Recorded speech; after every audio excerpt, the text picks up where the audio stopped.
Derecho, marco jurídico de las finanzas públicas. Introducción. La intervención del Estado en las finanzas, por lo tanto, se da a través de la variación del gasto público y de los impuestos. El gasto público es la inversión que realiza el Estado en distintos proyectos de interés social.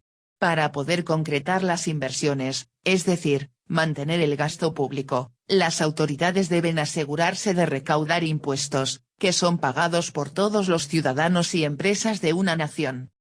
Desde el punto de vista subjetivo, las diferencias sustanciales que existen entre las finanzas públicas y las privadas, convergen en la utilización de medios o instrumentos que tienen por objeto proveer recursos. El sector público. Estructura, funciones y marco jurídico. 1. La Presidencia de la República. El Presidente de la República cuenta con un grupo de órganos auxiliares para dirigir al sector público, y la Presidencia es el medio a través del cual el presidente canaliza la toma de decisiones mediante recursos financieros provenientes del presupuesto de egresos asignados a esta institución. Dicha presidencia tiende a modificarse cada periodo de gobierno pues se adecua al estilo personal de gobernar de cada presidente. Esta institución tiene una serie de órganos y oficinas con acceso directo e inmediato hacia el jefe del Ejecutivo para los siguientes objetivos. Estudiar y dar forma a los acuerdos presidenciales. Compilar leyes y decretos promulgados. Registrar y controlar las resoluciones y los reglamentos. Estudiar y en su caso modificar la administración pública. Evaluar la actuación de cada elemento de la administración pública. Proporcionar servicios de difusión y de relaciones públicas para el jefe del Ejecutivo. Entre los órganos o instituciones con que cuenta pueden estar las siguientes. A. Secretaría particular. B. Secretaría privada. C. Guardia presidencial o Estado Mayor presidencial. D. Dirección de administración. E. Dirección de quejas. F. Dirección General del Secretariado Técnico de Gabinete. G. Dirección General de Asuntos Jurídicos. H. Dirección General de Comunicación Social. I. Contraloría Interna. 2. El sector público centralizado. El sector público centralizado es un régimen administrativo que coordina y vincula a los demás órganos públicos descentralizados y donde las autoridades superiores tienen la facultad de delegar funciones a través del nombramiento. Así el ciudadano que recibe un nombramiento de alguna autoridad del sector público pasa a formar parte del gobierno y para que efectúe sus funciones de órdenes e instrucciones se le concede el poder de mando. En algunos países el sector público centralizado que es el gobierno nacional, además de conformarlo la Presidencia de la República está constituida por un vicepresidente, los ministerios y departamentos administrativos. Para la ejecución de todas sus tareas de orden administrativo a nivel nacional y regional, se crea un número de secretarías o ministerios que puede diseñar el presidente o el Congreso por una ley, la que debe distribuir las tareas que han de estar a cargo de cada secretaría o ministerio. 1. Ministerio o Secretaría del Interior o Gobernación. 2. Ministerio o Secretaría de Hacienda y Crédito Público. 3. Ministerio o Secretaría de Economía. 4. Ministerio o Secretaría de Programación y Presupuesto. 5. Ministerio o Secretaría de la Contraloría General de la Federación. 6. Ministerio o Secretaría de Energía y Minas. 7. Ministerio o Secretaría de Industria Paraestatal. 8. Ministerio o Secretaría de Comercio. 9. Ministerio o Secretaría de Comunicaciones y Transportes. 10. Ministerio o Secretaría de Agricultura y Desarrollo Rural. 11. Ministerio o Secretaría de Recursos Hidráulicos. 12. Ministerio o Secretaría de Desarrollo Urbano y Ecología. 13. Ministerio o Secretaría de Educación Pública y Cultura, Educación Nacional. 14. Ministerio o Secretaría de Salud, Salubridad y Asistencia. 15. Ministerio o Secretaría de Trabajo. 16. Ministerio o Secretaría de Previsión Social. 17. Ministerio o Secretaría de Ambiente, Vivienda y Desarrollo Territorial. 18. Ministerio o Secretaría de Comercio, Industria y Turismo. 19. Ministerio o Secretaría de Pesca. 20.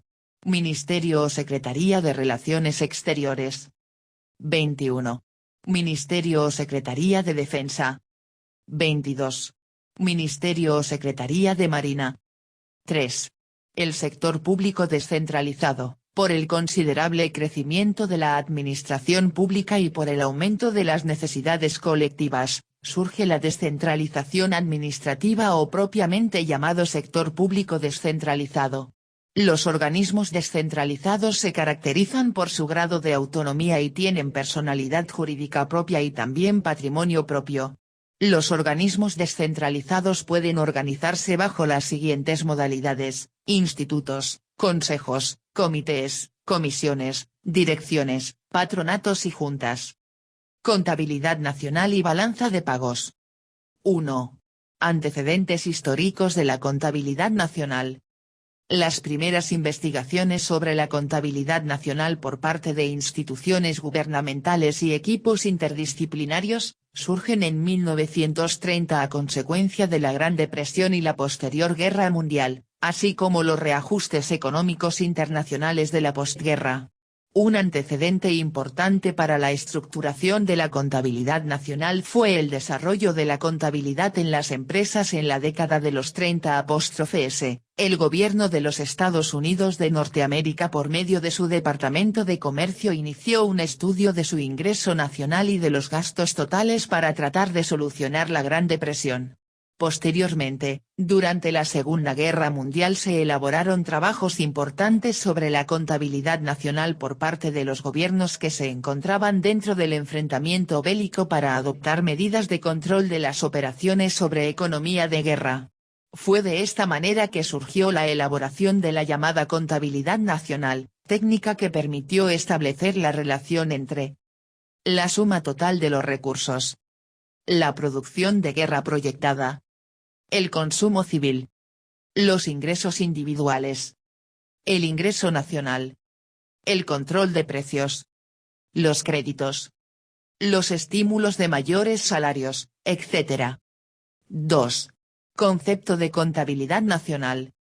La contabilidad nacional se basa al igual que la contabilidad empresarial en el sistema de la partida doble y tanto en una como la otra se consolidan datos, aunque difieren en lo relativo a la clasificación, valorización, y acumulación de datos. En la actualidad es de esperarse un mayor desarrollo ya no solo de la contabilidad nacional sino también de la contabilidad multinacional. 3. Objetivos de la contabilidad nacional. Presentar información que permita conocer, analizar e interpretar la estructura económica del país. Crear los instrumentos estadísticos para la captación de datos económicos que de manera ordenada y armónica sirva para crear los cuadros estadísticos para la elaboración del presupuesto de ingresos y egresos de la nación. 4. Informes importantes de la contabilidad nacional. Los informes más importantes que produce la contabilidad nacional son: cuentas de resultados, análisis del comportamiento de la renta, parte esencial del análisis del ciclo económico, análisis de estructura, elaboración del presupuesto nacional. 5. Elementos básicos de la contabilidad nacional. La contabilidad nacional se sirve de dos elementos básicos que son: el producto o ingreso nacional, es la corriente total de bienes y servicios de una economía dentro de un periodo determinado, generalmente de un año. Las cuentas nacionales, este sistema de cuentas proporciona el marco para describir las relaciones de mercado dentro y entre las economías nacionales en términos cuantitativos. Sujeta a las limitaciones del sistema y a la confianza de los datos, la contabilidad nacional permite la comparación del presente con el pasado reciente, además proporciona información estadística muy útil a las personas e instituciones educativas, al gobierno le ayuda para valorar la efectividad de la política económica y obtener cierta guía para la elaboración de políticas futuras. 6. Cuentas nacionales. Las cuentas nacionales son aquellas que constituyen la estructura conceptualmente organizada en que se inserta la información estadística de que dispone el país. Estas cuentas, al constituir un sistema de registro de los hechos económico-financieros relacionados con las actividades, operaciones y flujos de la economía nacional, describen los elementos integrantes del Producto Interno Bruto y el ingreso nacional. Este sistema de cuentas tiene por objetivo registrar y agrupar las transacciones para la formación de un cuadro significativo de la estructura de la economía. La cuenta nacional que reporta la economía total de un país es la cuenta de recursos y destino de los bienes y servicios. Su expresión en forma algebraica es la siguiente: I más M igual C más I más G más X. I igual C más I más G más X W. En donde I igual Producto Nacional. M igual Importaciones. C igual Consumo Privado. I igual Inversiones Privadas. G igual Bienes y servicios usados por el gobierno. X igual Exportaciones. Un sistema de cuentas nacionales se caracteriza por la forma y contenido de cada una de las cuentas representativas de los distintos sectores. La elaboración de un sistema de cuentas nacionales exige ante todo una decisión acerca de qué hechos económicos se quiere registrar. De acuerdo al tipo de operaciones, las cuentas nacionales las podemos dividir en 4 grupos básicos. 1. Cuentas nacionales de producción, producción. 2. Cuentas nacionales de ingresos y gastos, consumo. 3. Cuentas nacionales de transacciones de capital, acumulación. 4. Cuentas nacionales externas, transacciones con el exterior.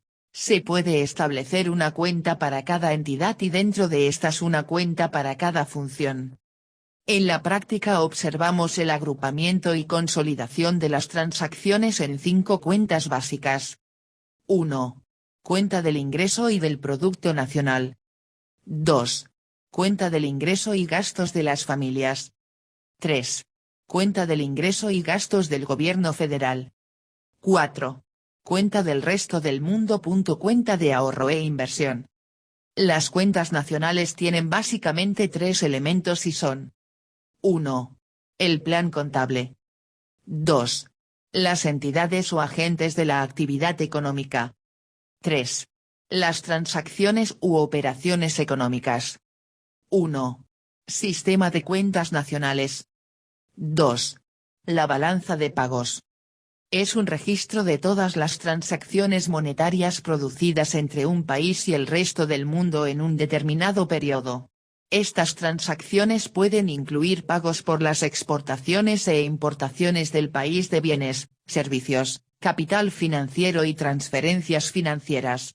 La balanza de pagos contabiliza de manera resumida las transacciones internacionales para un periodo específico, normalmente un año, y se prepara en una sola divisa, típicamente la divisa doméstica del país concernido.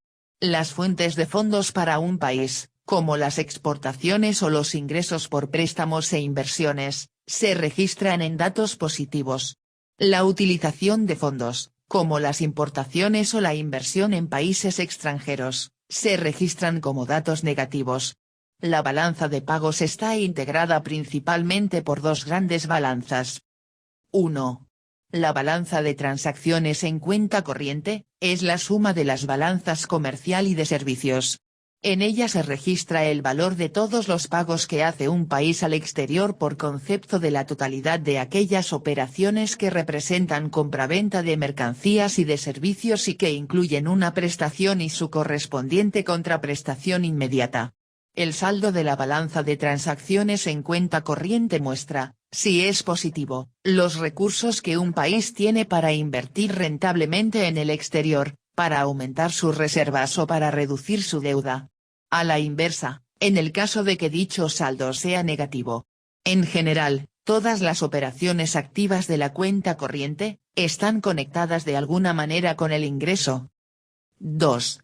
La balanza de capitales, comprende las exportaciones e importaciones de títulos de propiedad en el exterior o por deudas más los movimientos de la Reserva Monetaria Internacional.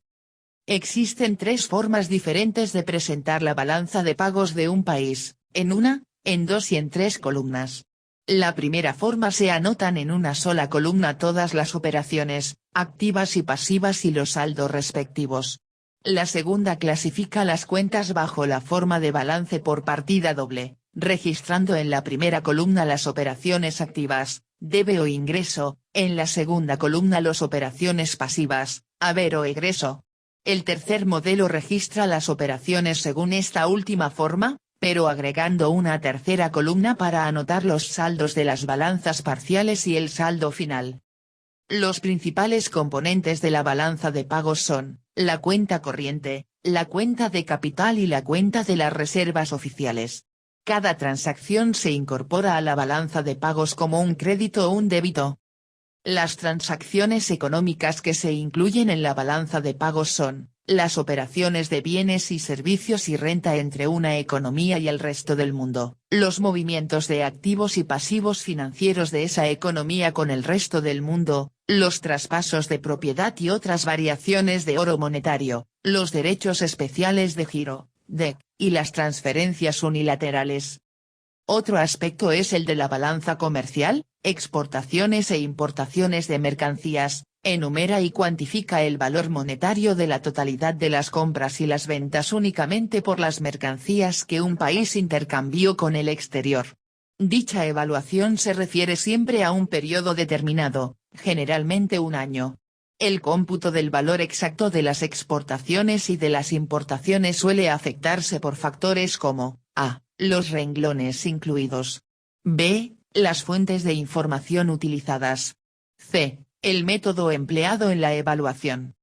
Por otra parte, la balanza de servicios, que incluye los ingresos y pagos por conceptos de servicios prestados al exterior o recibidos de este, se registra el total de los pagos que hicieron los residentes de un país a los del exterior y los que a su vez recibieron de estos los nacionales, por concepto de prestación de servicios. Para tales efectos consideramos a los individuos como nacionales o extranjeros, no desde el punto de vista jurídico sino económico. El gasto público y su marco jurídico. El manejo del gasto público representa un papel clave para dar cumplimiento a los objetivos de la política económica. Este se ejecuta a través de los presupuestos o programas económicos establecidos por los distintos gobiernos, y se clasifica de distintas maneras pero básicamente se consideran el gasto neto que es la totalidad de las donaciones del sector público menos las amortizaciones de deuda externa, y el gasto primario, el cual no toma en cuenta las donaciones realizadas para pago de intereses y comisiones de deuda pública. Este importante indicador económico mide la fortaleza de las finanzas públicas para cubrir con la operación e inversión gubernamental con los ingresos tributarios, los no tributarios y el producto de la venta de bienes y servicios, independientemente del saldo de la deuda y de su costo. Cabe destacar que el gasto público tiene su sustento legal normalmente en las constituciones de los estados en las cuales se establecen las facultades del gobierno en turno para imponer las contribuciones necesarias, impuestos principalmente, que cubrirán el presupuesto de egresos de la nación o de dicho estado. A partir de este precepto constitucional el sector público se hace de recursos financieros para llevar a cabo sus funciones, las cuales se traducen en términos financieros en el gasto público. El presupuesto de egreso especifica el monto y destino de los recursos económicos que una nación requiere durante un ejercicio fiscal, es decir, un año, para obtener los resultados comprometidos y demandados por los diversos sectores de la sociedad. Es importante señalar que la principal fuente de financiamiento del presupuesto es la contribución ciudadana por concepto de impuestos, el pago de derechos y productos, aprovechamientos e ingresos por venta de bienes y servicios públicos, y que la diferencia entre estos ingresos y el gasto público, cuando este último es mayor, se cubre con deuda pública, esto es, con los préstamos que el gobierno adquiere. Así, el ingreso anual es igual al monto de gasto público. También se establecen leyes sobre la contabilidad nacional así como las formas de presentar el presupuesto y gasto público. Dichas leyes del presupuesto y gasto público comprenden la distribución de gasto corriente, inversión física, inversión financiera, deuda pública y responsabilidad patrimonial que realizan, tanto las dependencias e identidades, tales como, el Poder Legislativo, diputados y senadores, el cual establece la preparación de las iniciativas del presupuesto de egresos que se presenta cada año para que autoricen la forma de ejercer dicho gasto, el Poder Judicial y Presidencial. Con relación a la contabilidad nacional, esta incluye las cuentas autorizadas en los catálogos de los ministerios o secretarias de Hacienda o Programación y Presupuesto que sirven para consolidar las cuentas de cada ramo de la actividad económica de un país, con lo cual se formulan los informes de las cuentas anuales nacionales, que es responsabilidad del jefe del Ejecutivo o presidente de un país para rendir su informe de gobierno anual. En dicho informe se da a conocer el estado económico actual que guarda la nación.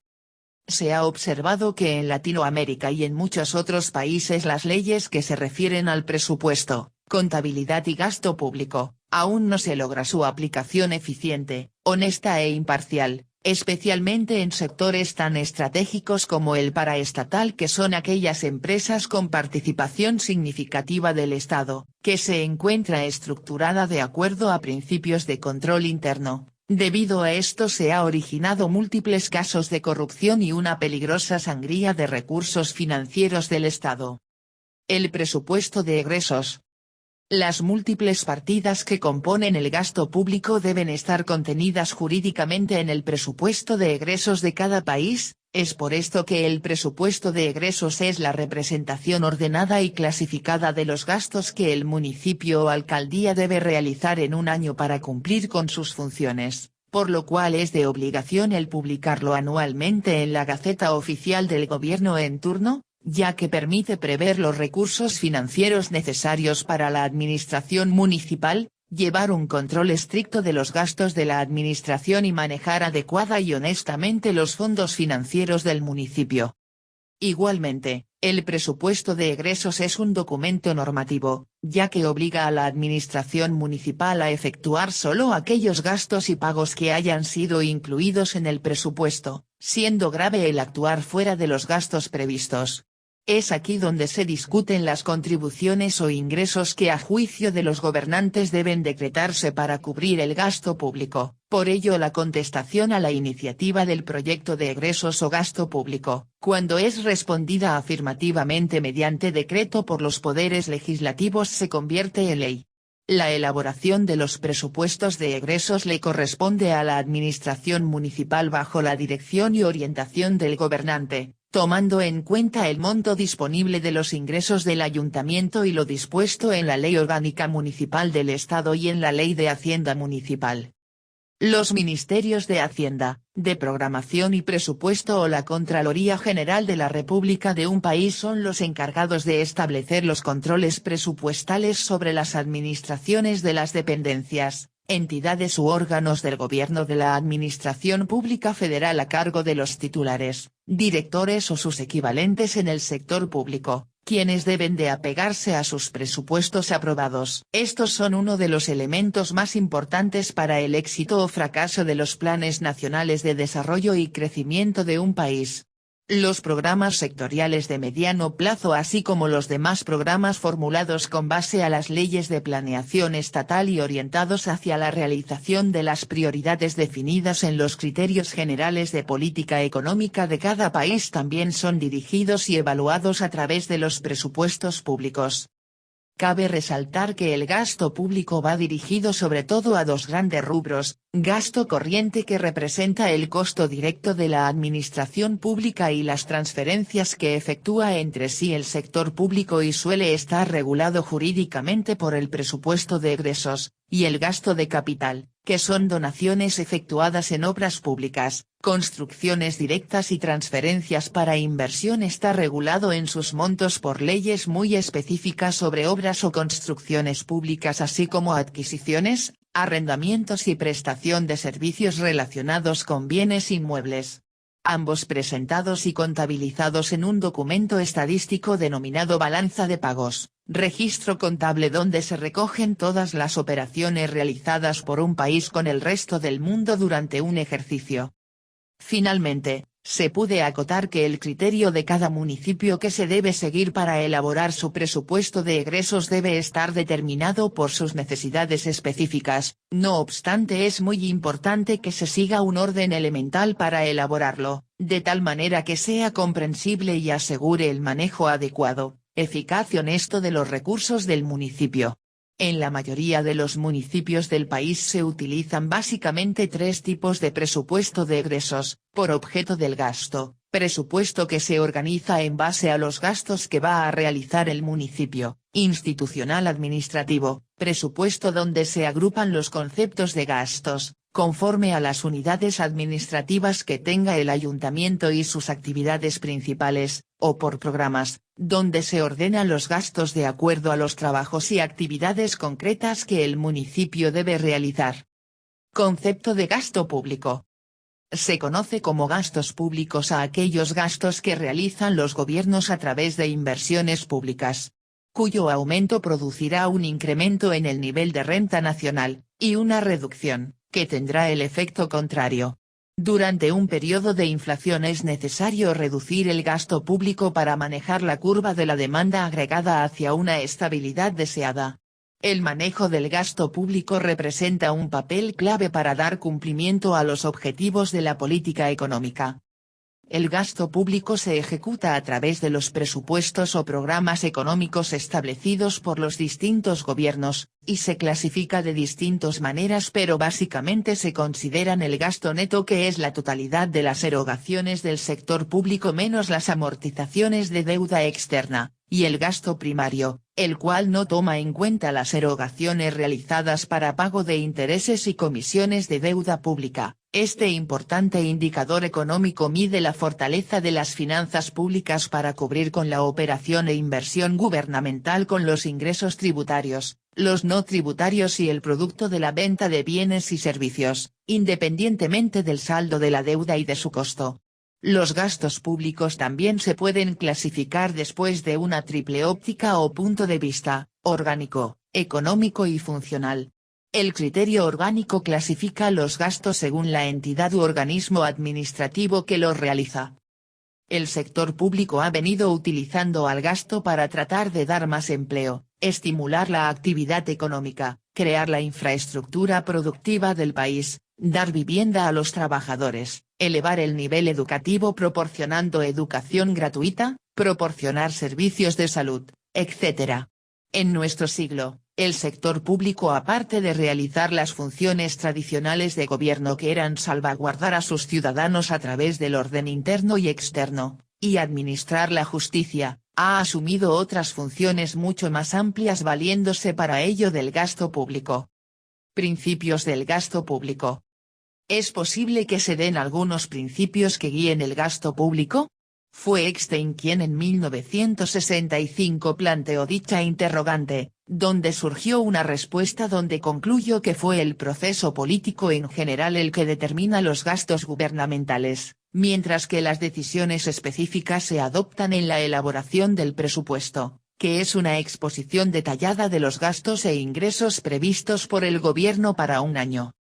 Existen principios de tipo general que sirven para establecer la guía del gasto público que establece cómo se debe tomar en cuenta los fines que se quieran alcanzar y que pueden ser, desde reducir el gasto público al mínimo posible para que interfiera lo menos posible con la iniciativa privada, no importando las consecuencias negativas que ello pudiera causar y manteniendo una tendencia liberalista o desreguladora. El caso contrario sería procurar que el gasto público alcance el nivel más alto posible para tener el gobierno gran influencia en la economía, lo cual lleva a una tendencia intervencionista, reguladora e incluso estatista en la actividad económica del país. Algunos principios de tipo general explicados de forma precisa y objetiva, citados por dos grandes autores conocedores de la materia, como lo son Harold Sommers, 1967, quien nos dice que son 4 los principios que deben orientar el gasto público y con base a ello decidir acerca de la magnitud y naturaleza del gasto. Sus principios son: el principio del gasto mínimo, afirma que el gobierno debe gastar lo menos posible, pero sin poner en peligro la seguridad de los ciudadanos. Asimismo, solo debe intervenir en algunos servicios esenciales como la administración de la justicia, construcción de carreteras y servicios postales, y enfatiza que cualquier servicio que pueda ser proporcionado de la iniciativa privada debe ser excluido de los gastos del gobierno. El principio de mínima interferencia con la iniciativa privada dice que los bienes y servicios que proporcionen las entidades públicas no deben competir con los que ya proporcionan la iniciativa privada y establece que el gobierno no debe crear comercios al menudeo ni de bienes, ni servicios, que no sean básicos a la población. El principio de máxima ocupación se refiere a la función como instrumento que tiene el gasto público en ocasiones, con la finalidad de elevar el nivel de empleo ante un déficit de oferta laboral por parte de la iniciativa privada, como en épocas de depresión o falta de inversión para creación de empleos. Al tratar de basarse en este principio se debe tratar de respetar el principio de interferencia mínima con la iniciativa privada, y cuando se rompe tal principio las consideraciones deben ser aplicables si la finalidad es lograr la máxima seguridad social, el mayor ingreso nacional o un mayor nivel de vida. El principio de máximo beneficio de todo gasto público se refiere sobre el máximo beneficio colectivo, y dice que cada peso debe gastarse donde la utilidad marginal social sea mayor. La desutilidad marginal social de un peso obtenido por medio de impuestos debe ser igual a la utilidad marginal social de ese peso gastado en la mejor forma posible. El problema de este principio radica en cuál es en la actualidad el mejor bienestar público. Este principio puede considerarse como un complemento útil de los tres principios primeros. El otro autor que nos enuncia algunos principios sobre el gasto público es Eckstein, 1965, y sus principios son los siguientes. El principio del menor costo nos dice que los gastos de todo objetivo público se deben llevar a cabo hasta el punto en que la utilidad del último peso gastado sea mayor o por lo menos igual al peso del costo. Este principio solo es aplicable a algunos gastos públicos, pues las situaciones reales están siempre sujetas a error. Además, si lo anterior no fuera suficiente, la propia definición de beneficio no supone acerca de quién reporta los costos. Asimismo, no basta analizar simplemente valores monetarios de los beneficios o costos, sino se debe considerar los efectos de la redistribución de la riqueza en activos intangibles como el caso de la educación, la investigación, la administración de justicia, etc., en donde no es aplicable este principio, pues sus efectos directos no son medibles en el corto plazo o en términos económicos. Su aplicación puede llevarse a cabo en los casos de producción de energía, servicio de transporte y en su mayor parte en obras públicas en que los beneficios son ante todo económicos, tangibles y mensurables. El principio de buscar soluciones al menor costo es más simple y pragmático que el anterior y a pesar de ello no se ha aplicado efectivamente en grado creciente. Se basa en la idea de buscar la solución del problema a menor costo, pero no solo económico sino también incluye el aspecto social. El principio de apreciación monetaria de los servicios públicos establece que el gobierno puede proporcionar dichos servicios gratuitamente, subsidiarlos o cobrarlos a precio de mercado. Para algunos economistas la ausencia del cobro asegura un uso máximo pero puede conducir al despilfarro, mientras la fijación de precios es en gran medida una cuestión de eficiencia económica. La regla de la fijación de precios es que éste sea igual al costo marginal. En la práctica los gobiernos suelen proporcionar sus servicios a menor precio debido a consideraciones filosóficas o la influencia de ciertos grupos sociales.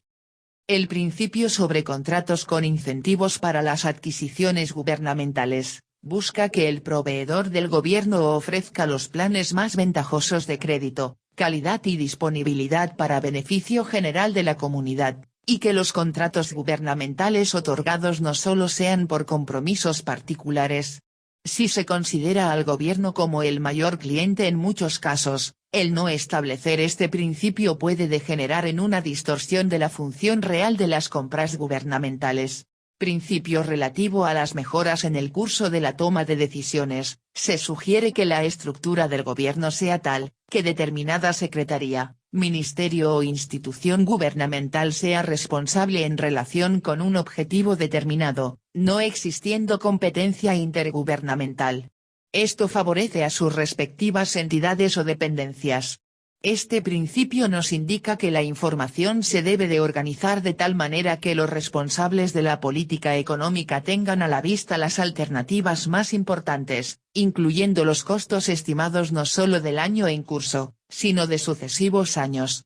Hay que recordar que la acción gubernamental en materia de gasto público no se puede limitar a estimaciones de corto plazo. Diferentes clasificaciones del gasto público. El gasto público es aquel en que el Estado incurre para sostener las instituciones gubernamentales centrales y para financiar servicios públicos prioritarios que permanecen en manos estatales, es decir, la cantidad de recursos con que puede funcionar el Estado para el ejercicio de sus diversas funciones. Sus clasificaciones son utilizadas comúnmente en las finanzas públicas y sus informes. Cabe mencionar que la asignación del nombre o clasificación más óptima se da con acuerdo al tipo de enfoque o interpretación que se desee exponer en un informe o tema determinado. Las principales clasificaciones son: los gastos corrientes, son los gastos de consumo o producción, la renta de la propiedad y las transacciones otorgadas a los otros componentes del sistema económico para financiar gastos de esas características. Los gastos de capital, son los gastos destinados a la inversión real y las transferencias de capital que se efectúan con ese propósito a los exponentes del sistema económico, así como también, las erogaciones efectuadas en infraestructura, obras públicas, construcciones directas, las transferencias para inversión, etc. Los gastos directos, son las erogaciones que el Estado realiza como una contraprestación a bienes y servicios recibidos, tal es el caso de los sueldos y salarios de sus empleados, pagos por la adquisición de bienes muebles y equipo de oficina, etc. No se incluyen inmuebles pues estos representan un gasto de capital. Los gastos indirectos o de transferencia, son aquellas erogaciones que no corresponden a una prestación directa, sino que se refiere a transferencias monetarias a instituciones públicas o privadas como por ejemplo las aportaciones y los subsidios. Los gastos de consumo, son aquellas erogaciones que se destinan a la adquisición de bienes y servicios y que no incrementan la producción de manera directa e inmediata. Los gastos de consumo están integrados principalmente por el costo directo de la administración y las transferencias para consumo. Los gastos de inversión, son las erogaciones que se reflejan en adiciones al capital fijo y a los inventarios. Constituyen aumento de la riqueza pues la inversión tiende a elevar la producción, para mantener un nivel determinado de producción es necesaria una inversión proporcional. Los gastos efectivos, son aquellas erogaciones que significan una salida de recursos monetarios a diferencia de los gastos virtuales que generalmente solo significan asientos contables en libros, sin que exista realmente la transferencia monetaria como en el caso de los subsidios compensados con ingresos, los egresos con revalorizaciones de activo, etc. Conclusiones. Una de las cuestiones más debatidas que volverá a la mesa de discusión ante el actual entorno de incertidumbre económica que inició en 2002 y se replicó con más fuerza a partir de 2007 en los Estados Unidos, es si efectivamente existe un objetivo común por parte de la nueva empresa que se está conformando para el siglo XXI, el cual debería estar encaminado al mismo tiempo a maximizar las utilidades y el valor para sus accionistas y partes interesadas, así como preservar los intereses de otros individuos que tiene relación con la entidad con se. Algunos opinan que conceptos tales como la responsabilidad social empresarial no es más que una moda o necesidad mediática originada por fuertes presiones sociales o gubernamentales dirigidas hacia el empresario.